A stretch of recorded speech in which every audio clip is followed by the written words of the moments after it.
perfect chocolate souffle. Generously coat a baking dish with softened butter and coat it all around with sugar. Then set these aside. In a bowl set over a small pot of water, combine dark chocolate, bittersweet chocolate, and heavy cream. Whisk in cocoa powder, coffee, vanilla extract, and water. In your bowl, whisk the egg whites till you have soft peaks and gradually incorporate the sugar. Continue mixing until you have stiff peaks just like this. Fold in the meringue in thirds. Add the souffle base to your dish.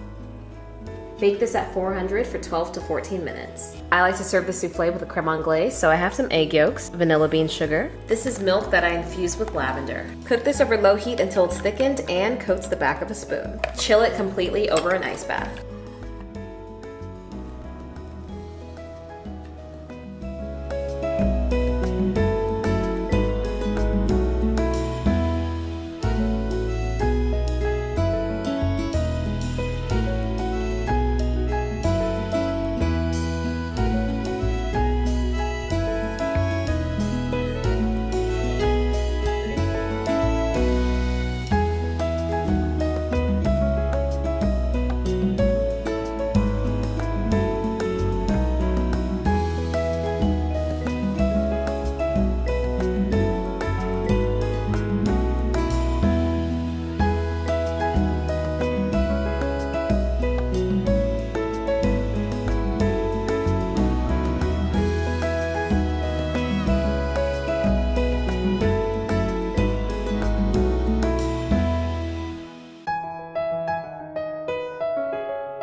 If you have to make one dessert for Valentine's Day, I definitely recommend making these red velvet cake pops because they're so easy to make and they are bomb.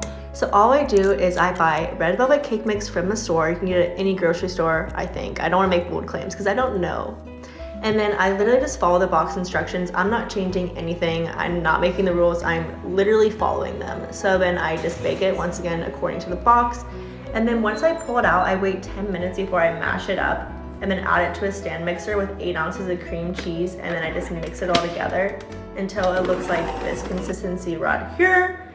And then I just roll them into balls, and then I freeze it for about 1 hour until they're pretty hard, and then I dip my sticks in white chocolate so it sticks into the balls correctly, and then I freeze for another 10 minutes before I actually dip the full cake pop into the white chocolate.